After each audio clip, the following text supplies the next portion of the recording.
How do you become the most famous fighter in UFC history and still end up disliked by so many people who share your locker room? That question has followed Conor McGregor for years, long after the knockouts, the belts, and the sold-out arenas. To the public, McGregor is the man who changed MMA forever. The first true crossover superstar who turned press conferences into events and fights into global spectacles. But inside the UFC, among fighters who bleed, cut weight, and gamble their bodies for a living, his name often triggers frustration rather than admiration. According to Dana White, this isn't about jealousy or insecurity. It's about something deeper, something that built slowly as McGregor's career evolved. His rise brought unprecedented attention and money into the sport, but it also tested unwritten rules that fighters quietly live by: respect, accountability, and shared sacrifice.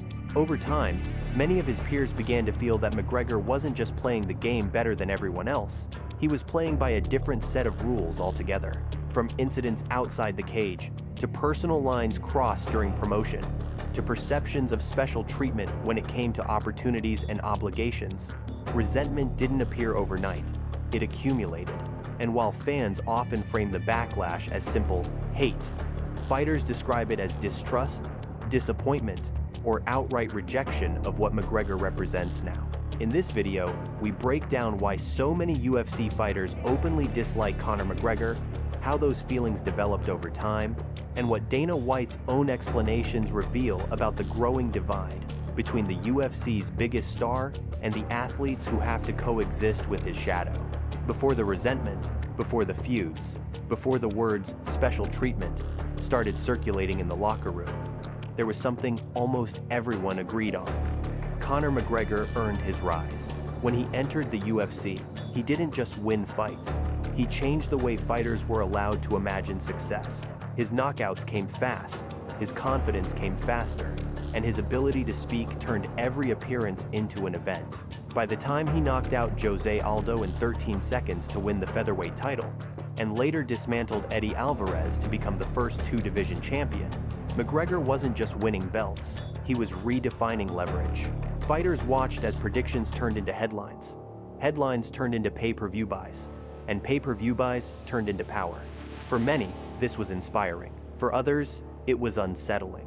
Because while McGregor proved that personality could elevate a career, he also proved that attention could bend the sport around one individual. Press conferences started to revolve around him, cards were built for him, divisions paused for him.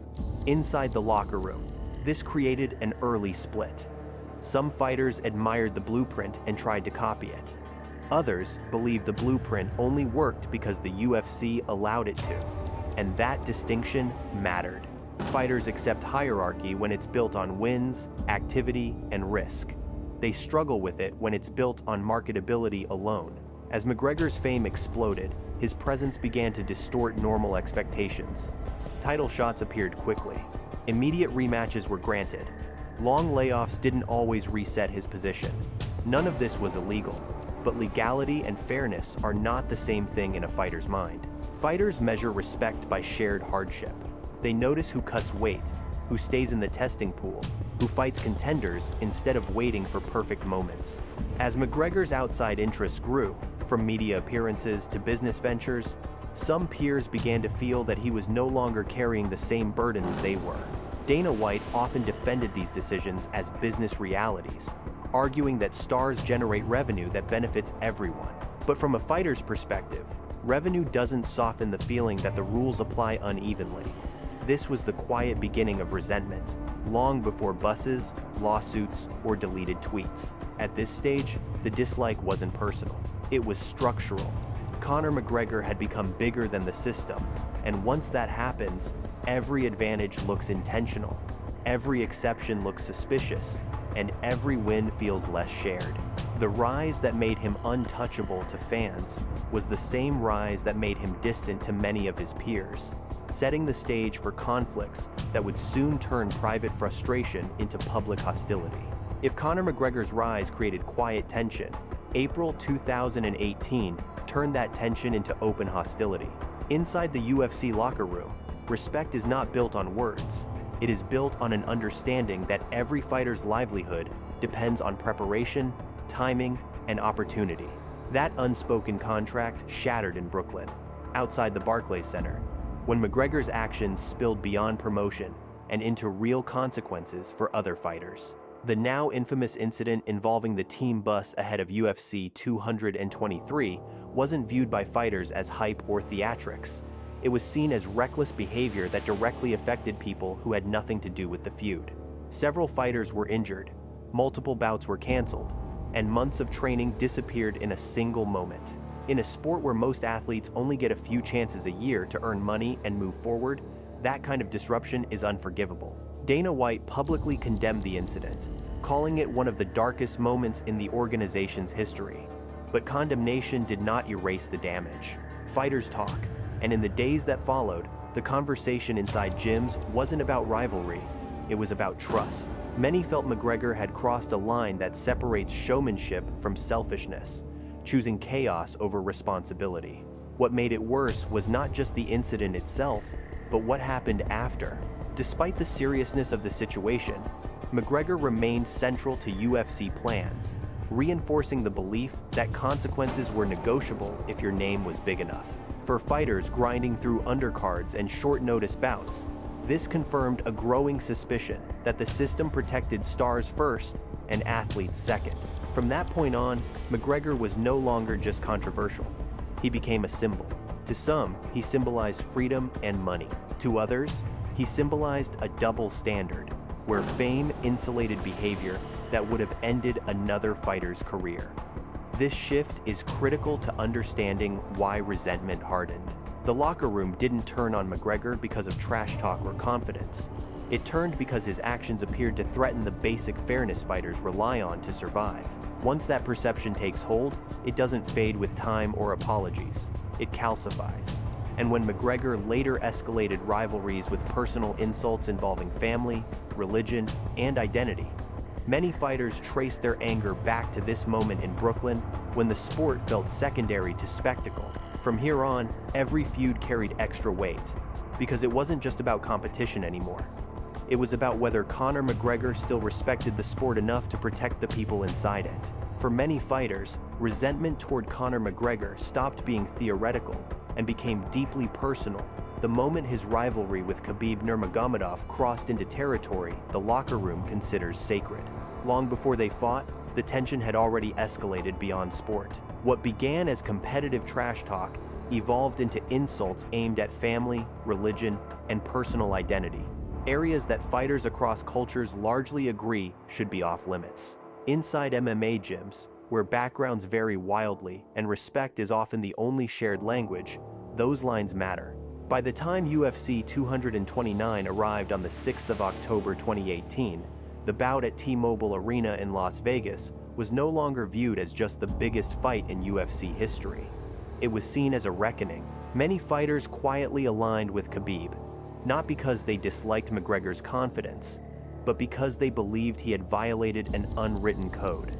When the fight unfolded, Khabib's dominance and fourth-round submission were interpreted by peers as symbolic, a disciplined craftsman dismantling chaos. The aftermath only reinforced that view. Khabib's emotional response after the fight, jumping the cage to confront McGregor's corner, was widely criticized publicly. Yet privately, many fighters saw it as the inevitable result of months of provocation that went unchecked. Suspensions and fines followed, but damage to McGregor's reputation inside the sport had already solidified. Fighters began to describe the rivalry not as hype gone wrong, but as proof that McGregor's approach created real consequences that extended far beyond himself. Over time, Khabib Nurmagomedov softened his tone, speaking about personal growth and restraint, but the lesson remained. In gyms and interviews, fighters referenced that feud as the moment they stopped seeing McGregor as an entertainer and started seeing him as a liability.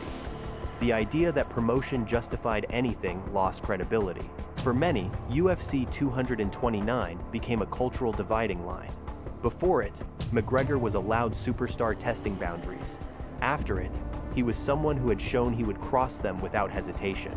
Even fighters who never shared a cage with him cited the Khabib feud as evidence that McGregor's presence brought instability into the sport. Loyalty shifted toward fighters who embodied discipline and consistency rather than spectacle.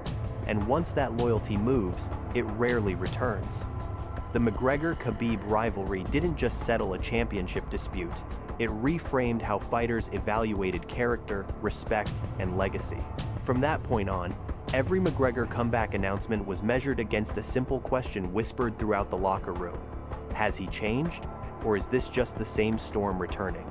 If the feud with Khabib Nurmagomedov exposed moral boundaries, the rivalries with Dustin Poirier and Nate Diaz exposed something fighters arguably resent even more: unequal treatment. This is where dislike for Conor McGregor shifted from emotional to transactional. Fighters don't just fight for pride, they fight for timing, opportunity, and momentum. And many believe McGregor disrupted all three without paying the same price. With Dustin Poirier, the story spans years. After losing to McGregor in 2014, Poirier rebuilt himself the hard way, grinding through contenders at lightweight. When they met again at UFC 257 inches, January 2021, Poirier knocked McGregor out, a result many fighters viewed as the natural order reasserting itself. But what followed reignited resentment. Instead of moving Poirier directly toward an undisputed title, the UFC booked an immediate trilogy bout.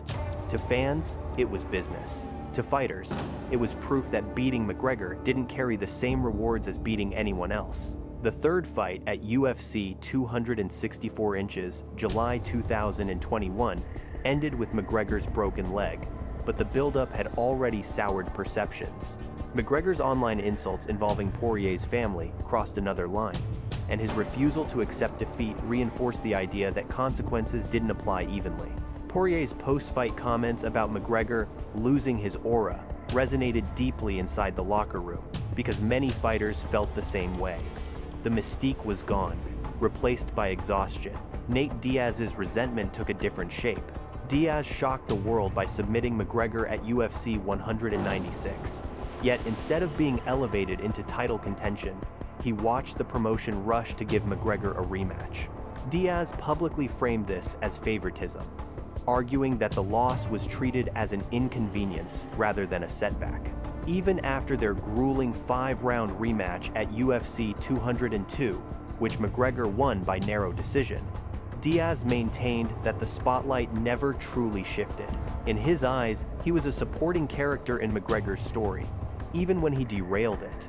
For fighters watching from the outside, these examples cemented a belief. Fighting McGregor was lucrative, but it came with strings attached. Wins didn't guarantee advancement, losses didn't carry normal consequences, and narratives were adjusted to protect the brand. That belief fuels resentment more than trash talk ever could. Fighters can accept someone being better. They struggle to accept someone being protected. By the time Poirier moved on and Diaz distanced himself from the UFC, many in the locker room had already reached a quiet conclusion. Conor McGregor wasn't just a competitor anymore. He was a variable that warped the system. And once fighters believe the system bends for one man, trust begins to collapse. By the time Conor McGregor reached the later stages of his career, dislike from fellow fighters was no longer driven by old feuds or personal insults alone. It had evolved into something more durable and more damaging: distrust. For many fighters, the issue was no longer what McGregor said, but what he was allowed to do, and just as importantly, what he was allowed to avoid. This is where resentment hardened into rejection. Fighters like Justin Gaethje made this clear in 2023, when he openly refused the idea of fighting McGregor for a massive payday. Gaethje didn't frame it as fear or disinterest. He framed it as principle. He questioned whether McGregor was playing by the same rules, specifically pointing to time spent outside the USADA testing pool during injury recovery. In a sport where fighters accept invasive testing as part of the job, even the perception of exemption is enough to poison trust. Gaethje's stance mattered because it revealed a line many fighters quietly share but rarely voice. Money is not worth competing against someone you believe is gaming the system. Similar skepticism appeared in comments from Islam Makhachev, who dismissed McGregor's comeback talk as empty noise and suggested that the Irishman's mindset had been broken since losing to Khabib Nurmagomedov. To Makhachev, McGregor wasn't a looming challenger. He was a distraction, someone benefiting from attention without assuming the same risks as active contenders. Fighters like Rafael dos Anjos and Kamaru Usman approached the issue from a moral angle. They criticized McGregor's lifestyle, public behavior, and perceived lack of accountability, arguing that being the face of the sport carries responsibility beyond selling pay-per-views. Usman's comments in 2024, urging McGregor to focus on being a better role model, resonated because they came without profanity or provocation. They reflected fatigue, not rivalry. Perhaps the most damaging fracture, however, came not from opponents, but from within McGregor's own circle. Artem Lobov, once a loyal teammate and constant presence during McGregor's rise, became embroiled in a legal dispute over alleged promises tied to the Proper No. 12 whiskey brand. Regardless of how the case ultimately resolves, its existence reinforced a narrative fighters already believed. Proximity to McGregor can be profitable, but it can also be expendable. Loyalty, in this view, is conditional. Taken together, these moments explain why so many fighters no longer just criticize McGregor, they distance themselves from him. The resentment isn't fueled by envy of his success. It's fueled by a belief that success insulated him from standards others are forced to meet. In a sport built on shared sacrifice, nothing alienates peers faster than the sense that one man is no longer sacrificing alongside them. When people ask why so many UFC fighters dislike Conor McGregor, the simplest answer is also the most uncomfortable one.